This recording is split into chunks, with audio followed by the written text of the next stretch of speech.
organizers for inviting me to be a panelist on this occasion to honor Professor Patnaik. I thank them, of course, but then having looked at the book, I think I should withdraw the thanks a little bit. I mean, I've spent the last 1 week agonizing.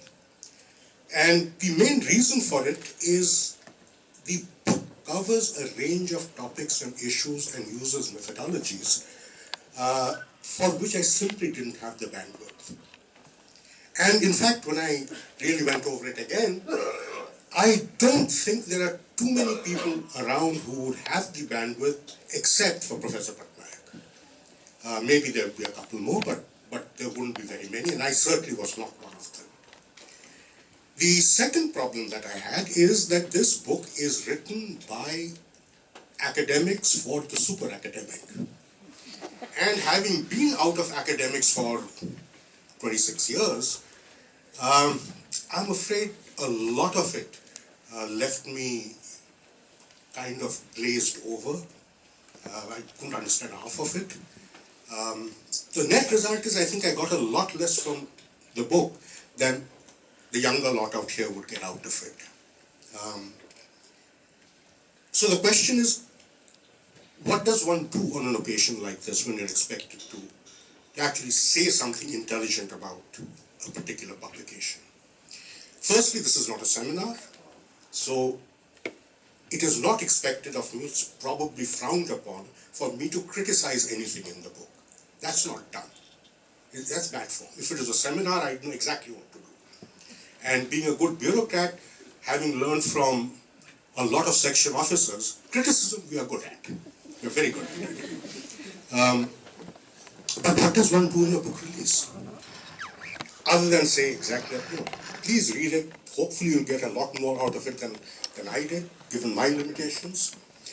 But the second thing is that I can possibly do is to bring to bear this 26 years of being outside of academics and being a practicing policymaker, to bear on the issues that have been covered in the book.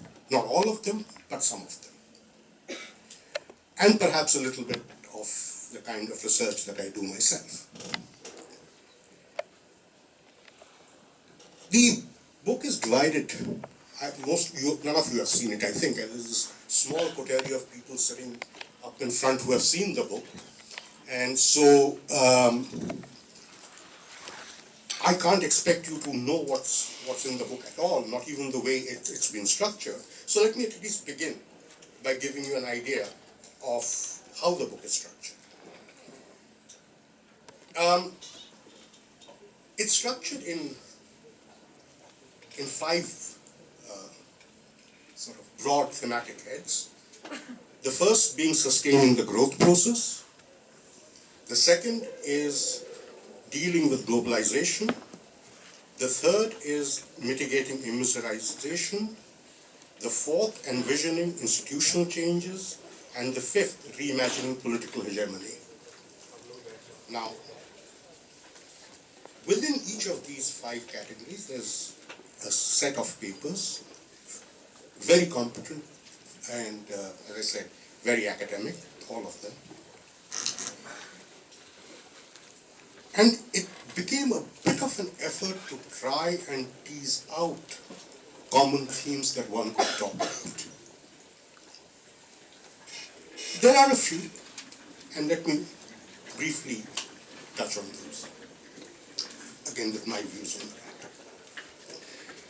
One of the themes that seems to run across a large number of the papers that are there, whether they've been classified in that manner or not in this 5-fold classification system that the editors have used, is the theme of the role of finance capital and the growing importance and what it does to the system. And there are, of course, various points of view, ways of approaching the issue. And as expectedly, not all of them point in the same direction. That's exactly how it should be. But what I found interesting is that in none of these, and there are I think 5 or 6 papers which actually cover this issue, none of them did I really find a mention of what should be the national policy position towards global financial capital.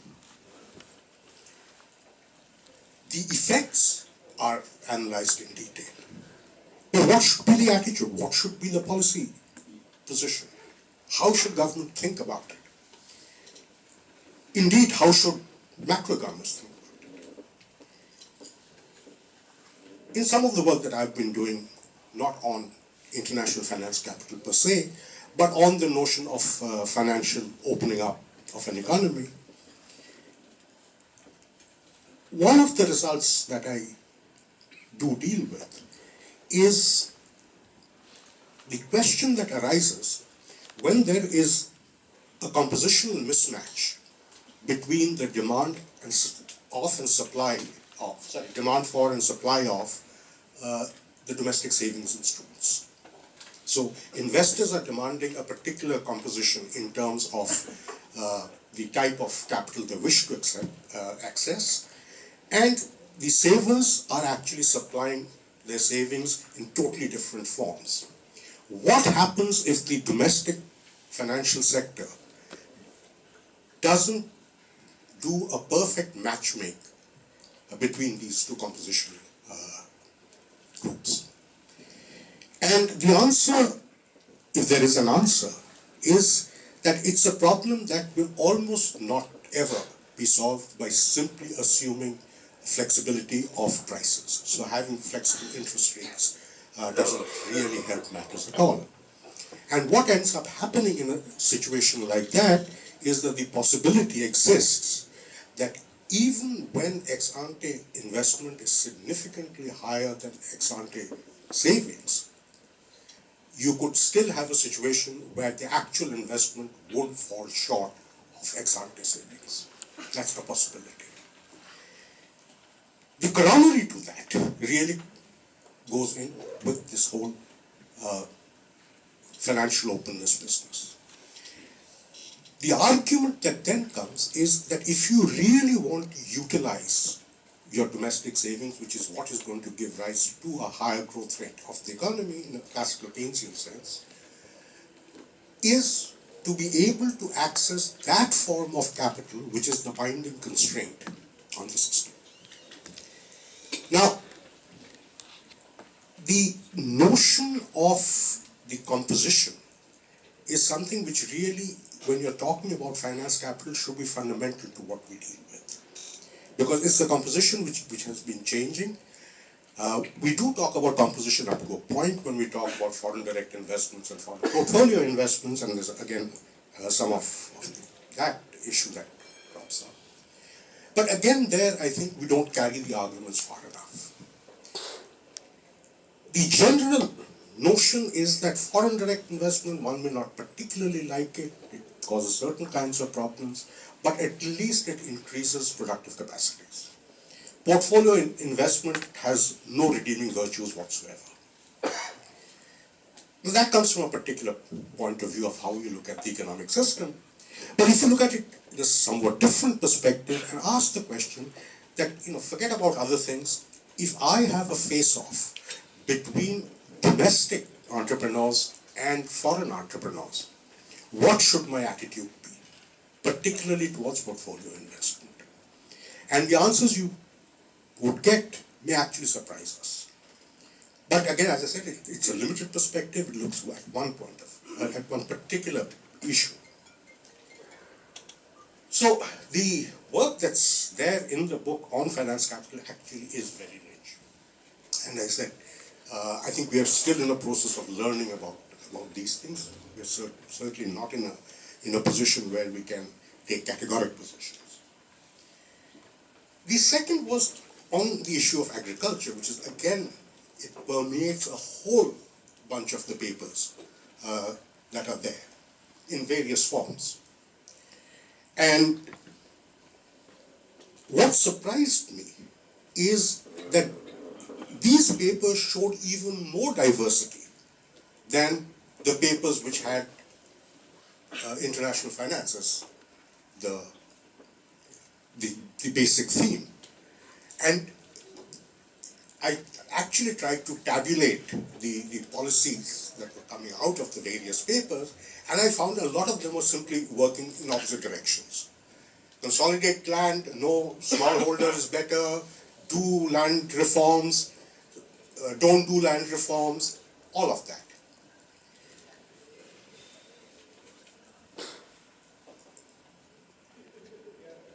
This is good, I suppose, but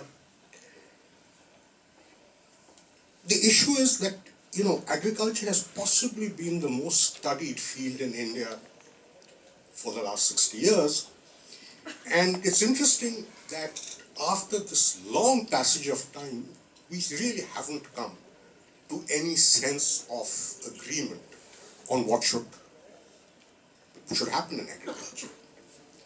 And therefore, perhaps agriculture is not as easy as we imagine if people coming from essentially the same intellectual stable come to very different conclusions as to what agriculture needs. But there's again a sub-theme on that which comes across in a couple of papers, which is the issue of terms of trade.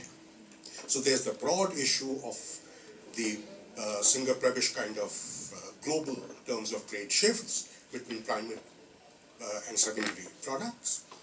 And then there's work which is done in terms of the agricultural terms of trade within India. Here again, the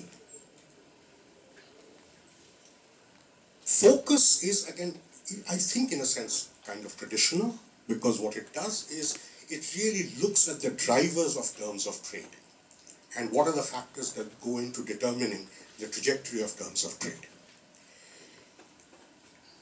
One of the things that I thought had become a really important researchable issue arising out of a very recent experience, which is that if you look at the period between 2004 and 2009, there was a secular improvement in terms of trade in favor of agriculture, which had not really happened ever before.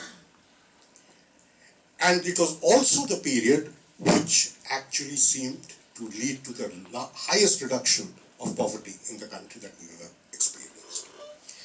And I would have thought that this should have caught the attention of people who work on these subjects, and to really ask the following question, is that we've got embedded in the notion that growth, capitalist growth, is really driven by exploiting agriculture and transferring the surplus. But here you seem to have a model where we have the highest growth rate the country has ever experienced. It has the most rapid reduction in poverty, and both seem to hinge essentially upon one thing, and which is a favorable shift in terms of trade towards agriculture. So can manipulation of terms of trade by government policy become a part of the toolkit of the development planner? Finally, there's the issue, again, dealt with at great length earlier, which is on this issue of investments in agriculture and how everybody agrees that public investment in agriculture has dropped dramatically.